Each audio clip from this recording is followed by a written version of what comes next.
మనతో పాటు ఎవరైతే రమావత్ మధు ఉన్నారో, మధు ఆఫీస్ లో పనిచేసిన రమేష్ ఆఫీస్ బాయ్ గా చేస్తూ క్యాష్ మూటలు కట్టి వాళ్ళకి ఇచ్చిన రమేష్ ఎవరైతే ఉన్నారో మనతో పాటు ఉన్నారు. సో మాట్లాడించే ప్రయత్నం చేద్దాం. అన్న నమస్తే అన్న. నమస్తే అండి. సో ఇప్పుడు కనిపిస్తున్న ఇల్లు ఎవరిది మీకు ఏమన్నా తెలుసా? ఇదే కదా రమావత్ మధునాయక్ మిల్ ఇదే సార్. ఉమ్, ఇదే అక్కడనే ఫోటో దిగింది అక్కడనే సార్. ఉమ్, నేను వాళ్ళకి దింపింది కూడా అక్కడనే. ఉమ్. ఆ, ఇదే ఇదే ఇల్లు మొత్తం. సో మీరు మీరు ఎన్ని రోజులు పని చేసినారు వాళ్ళ ఆఫీస్ లో? మీరు ఎన్ని రోజులు పని చేసినారు? మీకు ఎంత జీతం ఇచ్చినారు? అసలు ఏం పని చెప్పి అని చెప్పేసి మిమ్మల్ని పెట్టుకున్నారు? అక్కడ పని అనేది ఏం లేదు, ఉమ్, అన్ని నేనే చూసుకోవాలి. ఉమ్, అది ఎవడైనా సరే, వచ్చినోడు బిచ్చగాడైనా సరే, వచ్చినోడు ఎమ్మెల్యే అయినా సరే, ఎవడైనా నేనే చూసుకుంటా అక్కడ. ఉమ్, ఓళ్ళు వచ్చినా కానీ నేను కరెంట్ బిల్ తో సహా నేనే కట్టేస్తా. ఏది ఉన్నా నేనే చూసుకుంటా. ఉమ్, ఓడొస్తుండో ఎవడు పోతున్నా ఏం చేస్తున్నా అనేది నేను చూసుకుంటా. పైసలు పైసలు వచ్చినప్పుడు బయట వాళ్ళు ఏం మాట్లాడుకుంటారో మనకు తెలియదు. అక్కడ ఉమ్, వచ్చినప్పుడు అన్న పలాని వ్యక్తి వచ్చిండే అని అన్నప్పుడు ఆయన ఫోన్ కలిసి ఇచ్చినప్పుడు ఆయన నా కాడ నుంచి ఫోన్ తీసుకొని మాట్లాడి, అన్న ఎన్ని డబ్బులునే ఏంది మావానికి ఇచ్చేయి అంటే, వాళ్ళు ఉంటా కదా రమావత్ రమేష్, ఆయనకి ఇచ్చేయి, ఉమ్, నేను లెక్క పెట్టుకుంటా. లెక్క పెట్టిన తర్వాత ఇక వానితో నాకు సంబంధం లేదు, వాడు వాళ్ళు వెళ్ళిపోతాడు. తర్వాత ఏం చేసినా ఉమ్, కాదన్నా నాకు మళ్ళీ డబ్బులు ఇవ్వని అంటే నేను అప్పటికే ఇవ్వను. కావాలంటే ఆయన మళ్ళీ మధు ఫోన్ చేస్తేనే ఆ డబ్బులు రిటర్న్ పోతాయి, కానీ అప్పుడు దాకా నేను డబ్బులు అనేది నేను ఇయ్య. ఉమ్, ఎందుకంటే నేను లెక్క పెట్టి లోపల పెట్టేసిన కదా.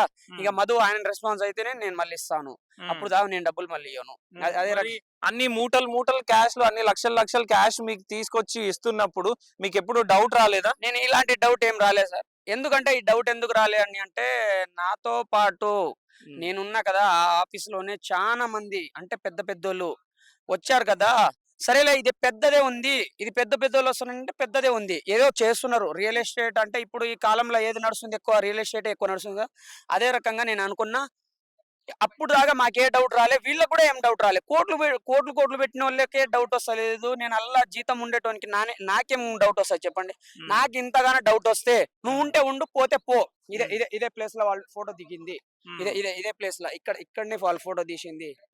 ఇక్కడనే నిల్చున్నారు వాళ్ళు. నేను ఇక్కడ నుంచి నేను ఫోటో తీసిన తర్వాత ఇక్కడ ఏం చేసిరో, వాళ్ళు ఏం చేసిరో కూడా నాకు తెలియదు. తర్వాత అదే అదే ఇల్లు, అక్కడ పాత ఇల్లు ఉంటది, ఆ పాత ఇల్లు కాడ పోయి నేను పడుకున్నా.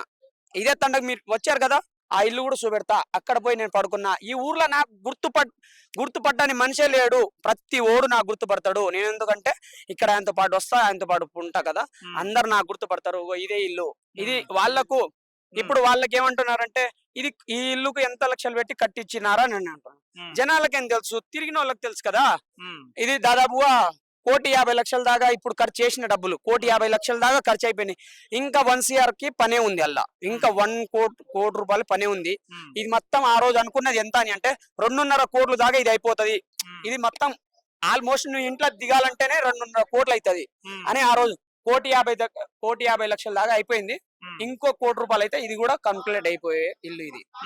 మరి మంగళి మాట్లాడుకుంటా నాకు సంబంధమే లేదు, ఆయన నా ఫ్యాను, నేను అందుకే వెళ్ళిన నాడికి ఫోటో దిగిన ఆయనతో అని చెప్పేసి మంగళి చెప్తుంది. ఇది ఇది డైరెక్ట్ గా అప్పటి నుంచి మాట్లాడింది ఏదో గానీ, ఇప్పుడు నేను ఆమెకు సూటిగా అంటున్నాను. మంగ్లీ అక్కకి నేను డైరెక్ట్ అంటున్నాను, నువ్వు నిజంగా నువ్వు బంజారా బిడ్డకు ఉంటే, నువ్వు సొంతం నువ్వు బంజారా బిడ్డకి పుట్టి ఉంటే నువ్వు ప్రతి ఊరికి ఎందుకు రాలే? ఇదే నువ్వు ఫ్యాన్సా? ఇదే నువ్వు ఫ్యాన్సా? ఈ ఊరికే నువ్వు ఎందుకు ఫ్యాన్స్? డబ్బులున్నంతోనే నీకెందుకు? నువ్వు బంజారా బిడ్డవు కదా, నువ్వు ఒక రైతు కుటుంబం నుంచే వచ్చినావు కదా, ఎందుకు ప్రతి ఊరికి నువ్వు రాలే? మా ఇంటికి రా ఈ రోజు, రేపు వేరే తండకు పో, ఊర్లకు కూడా పోకు, తండలకే పో. ఇదే తండకు నువ్వు స్పెషల్ గా ఎందుకు వచ్చినావు? ఇది నా సూటికి ఒక్కటే సమాధానం నేను చెప్తున్నా. ఇక్కడ నువ్వు ఎందుకు వచ్చినావు? ఆయనకు ఆ డబ్బులున్నానే నువ్వు వచ్చినావు కదా. ఆ డబ్బులు మేము కోట్లు మేము ఇక్కడ బిజినెస్ చేస్తున్నాం కదా. నువ్వు నైట్ టైం ఇక్కడ వచ్చినావు. నువ్వు ఇక్కడ దేనికి వచ్చినావు? నువ్వు ఆడదానివి, నువ్వు ఒక ఆడపిల్లవి, నువ్వు ఇక్కడ ఎందుకు వచ్చినావు? నీకు ఇక్కడ ఈ కాలంలో ఎవరికైనా మర్డర్ అయితే లేదా, యాక్సిడెంట్ అయితే లేదా? నీకేం తక్కువ అవుతుంది ఈ కాలంలో? నీకేం తక్కువైంది చెప్పు? నువ్వు ఒక్కటే మాట చెప్పు, ఈ కాలంలో ఏం తక్కువ అవుతుంది? నువ్వు ఇక్కడ వచ్చినావు, నీకేమైనా రేప్ చేస్తే, నీకేమైనా ఇంకేమైనా చేస్తే, నీకు చంపితే, మా కోట్లు మేము ఇక్కడ బిజినెస్ చేసి మేము చేస్తున్నాం, నువ్వు ఇక్కడ ఎందుకు వచ్చినావు? పొద్దున్న రాకపోయినావు. ఇల్లు ఓపెన్ అయిందా? చూడు అంటున్నా. నువ్వు ఒక్కటే మాట చెప్పు. వచ్చిందా? నేను తర్వాత ఆ శివోత్సవానికైనా ఎవరికైనా సరే కొట్టి నేను చూపెడతా. ఎందుకంటే నేను ప్రూవ్ గా నేను చూపెట్టుకుని, నేను ఇక్కడ చూసింది నేను చెప్తున్నా. నువ్వు ఇక్కడికి రా, నేను చూపెడతా. ఎందుకంటే ఈ ఇల్లు ఓపెన్ అయిందా? ఓపెన్ కాలేదు. నువ్వు ఇక్కడికి ఎందుకు వచ్చినావు? ఒకటే మాట చెప్పు. నువ్వు ఇక్కడికి ఎందుకు వచ్చినావు? ఒకటే మాట, నువ్వు ఇక్కడికి ఎందుకు వచ్చినావు నేను అదే మాట దానికే నువ్వు ఇక్కడ నేను ఒకటే చెప్తున్నా. నువ్వు ఇక్కడికి వచ్చినావు కదా, అదే నీకు ఫైన్. ఒక్క 100 కోట్ల రూపాయలు నీకు అదే నీకు ఫైన్. చేస్తావా? ఇస్తుందా మాకు? మళ్ళీ నువ్వు ఇక్కడ వచ్చిన దానికే నీకు ఫైన్ 100 కోట్లు నీకు ఇక్కడ ఫైన్ నేనే పెడుతున్నా. అది తప్పైనా ఒప్పైనా నేను నా సొంతంతో నేను చెప్తున్నా. ఇక్కడ నేను జరిగింది నేను చెప్తున్నా. ఇది వేరే వాళ్ళు చెప్పింది కాదు, నేను చేసింది కాదు. వాళ్ళకు కూడా తెలియకుండా నేనే చెప్పిన, అరే బాబు ఆ ఫోటో నేనే తీసాను రా బాయ్, మీ ఊరికి వచ్చి నేను ఫోటో తీసిన అని నేను చేసిన. ఎందుకంటే వేరే వాళ్ళు ఉంటే వాళ్ళ బాబాయ్ కొడుకుంటే అన్న కొడుకుంటే వేరే వాళ్ళ పెదనాన్న కొడుకు అందరు ఉంటారు. ఎందుకంటే లబ్బదిబ్బ చేస్తారు. అరే మంగళ వచ్చింది. వాడెవడో బయట వచ్చింది అనుకో, సైలెంట్ గా నేను చెప్పినట్టు వింటాడని నాకు ఇక్కడ పిలిచిండు. అదే మాట నేను సూటిగా చెప్తున్నా. నువ్వు ఇక్కడ వచ్చినందుకే, ఈ ఊరికి వచ్చినందుకే నీకు 100 కోట్లు నువ్వు అది కట్టాల్సిందే. నువ్వు ఈ ఊరికే వచ్చినందుకే నీకు 100 కోట్లు నీకు. ఎందుకంటే అది నైట్ టైం వచ్చింది కదా, నైట్ టైం దేనికి వస్తుంది? ఇది రాకూడదు. నువ్వు పొద్దున్న రా. వాళ్ళకి సమాధానం వస్తలేదు. చాలా మంది బీసుకుంటోళ్ళు చాలా మంది చాలా రకాలుగా మాట్లాడతారు. వాళ్ళకన్నా రోజు వాళ్ళు లంబాడి మాట్లాడి వాళ్ళ మాటలు అనేది రాదు. వాళ్ళు తెలుగులో మాట్లాడాను, ఎట్ట మాట్లాడితే లంబాడిలో మాట్లాడని చెప్పి ఎట్ట మాట్లాడు. కానీ ఇది కరెక్ట్ కాదు. మంగళక్క నీకు ఆ డబ్బులు ఉన్నాయి, జనాలకి ఇచ్చేస్తేనే ఇవాళ ఒక శవం అయిపోయింది. ఇవాళ కథ ఒకటి చచ్చిపోయిండు. నిన్న మొన్న కూడా ఒకటి చచ్చిపోయాడు. ఒక్కడుగా 4-5 చచ్చిపోయారు. ఇవాళ 27వ తారీఖు ఇవాళ కూడా 27వ తారీఖు ఇవాళ చచ్చిపోయిండు. ఇవాళ ఒక్కడు కూడా చనిపోయిండు. అదే రకంగా మా డబ్బులు మాకు ఇచ్చేయి. లేకుంటే నువ్వు ఎక్కడ పెట్టు అంటే అక్కడికి వస్తా. నువ్వు ఏ స్టేడియంలో పెట్టు. నేను 100, నువ్వు 100 మందితో రా, నేను ఒక్కనే వస్తా. ఆ సమాధానం నేను చెప్తా. ఓకేనా? లేకుంటే నువ్వు ఒక్కదాని వేరా, మా 100 మంది మేము వస్తాము. నువ్వు సమాధానం ఇక్కడ. నువ్వు నైట్ దొంగతనంగా ఇక్కడ వచ్చినట్టు కాదు. డేరా నిట్ట 11 గంటలకే ఏడైనా నువ్వు నైట్ టైం వద్దు. 11 గంటలకు పొద్దున్న 10 గంటలకు ఏ స్టేడియంలో పెడతావు, ఎక్కడికైనా వస్తా.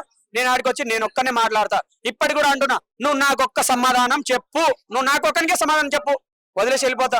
మళ్ళీ మీడియా ముందరికి ఎప్పుడైనా వచ్చినానా చెప్పు తీసుకొని కొట్టు. ఒక్కటే మాట అంటున్నా. వాళ్ళ ఆఫీస్ లో పని చేసుకుంటూ ఆఫీస్ బాయ్ గా పనిచేస్తున్నావు. నువ్వు కూడా వాళ్ళని నమ్మి 30 లక్షలు ఇన్వెస్ట్ చేసినా అని చెప్పినావు. సో మరి ఏ ధైర్యంతో ఇన్వెస్ట్ చేసినావు? నీకు ఎక్కడి నుంచి డబ్బు సమకూరింది? అదే నేను ఇప్పటి కాదు అన్ని మీడియాలో చెప్తున్నా. మా ఊళ్ళ చుట్టాలు పుట్టాలు, మా ఊళ్ళ నా వెనకాల 9 మంది ఉన్నారు. వీళ్ళ వెనకాల ఎంత మంది ఉన్నారో నాకు తెలియదు. వీళ్ళ వెనకాల అంటే ఒక వెనకాల 50 మంది, ఒక 20, నా వెనకాల 9 మంది ఉన్నారు. 8 నుంచి 9, 9 నుంచి 10, ఒకటే అవుటో ఇటో ఒక 10 మంది 9 మంది నా వెనకాల ఉన్నారు. నేను పెట్టిన 49 లక్షలు నేను పెట్టిన, నా వెనకాల 9 మంది ఉన్నారు. వాళ్ళకు ఎలాంటి సంబంధం లేదు నాతోనే. నువ్వు సావైనా బతికైనా నువ్వు పోయి తీసుకొని రాపోవా, నాకేంది? నువ్వు పోయి తీసుకొని రాపో. నువ్వు మధుకు పంటవా, బాలాజీ కంటవా, సీఎం కడుగుతావా, పిఎం పోయి ఆడతావా, నాకు అవసరం లేదు. నేను నీకు ఇచ్చిన, లేకుంటే నువ్వు పక్కకు జరుగు, నీ ఇంటి నేను కబ్జా నేను చేసుకుంటా అనే మాటలకి ఇప్పుడు వస్తున్నాయి. ఇప్పటికే చాలా క్రిటికల్ గా. ఇప్పుడు క్రిటికల్ గా ఎందుకు వచ్చిందంటే, ఇప్పుడు వర్షం అన్ని కోసుకున్నాం కదా, భూమి అయినా అమ్ము. ఇంత ముందు ఏమంటే ఇప్పుడు భూమి పంటకు ఉన్నది, ఇప్పుడు ఏం చేయము, కొంచెం ఈ ఎండాకాలం వస్తే చెప్తామని అన్నాం. ఇప్పుడు ఎండాకాలం వచ్చింది. ఇప్పుడు ఏమంటారంటే భూమి అల్ల నుంచి మాకు అమ్ము, మేము తీసుకుంటాం. నీకు డబ్బులు నీకు లేదన్నా, నీకు ఉన్న కాడికే మేము తీసుకుంటాము, ఉన్న కాడికే మేము ఉన్నది మేము తీసుకుంటాం, నీకెందుకు అని అంటాం ముందు నుంచి. అదే నేను సూటిగా అనేది ఎక్కటే అంటే, నువ్వు ఏడికైనా నాకు పిలువు, నేను అక్కడ వచ్చి నేను ఒక్కనే మాట్లాడతా. ఈ వద్దిపట్ల తండ నుంచి, ఈ నల్లగొండ తరపు నుంచి నేను ఒక్కనే మాట్లాడతా. అది కూడా మంగళి తరపు నుంచే నేను మాట్లాడతా.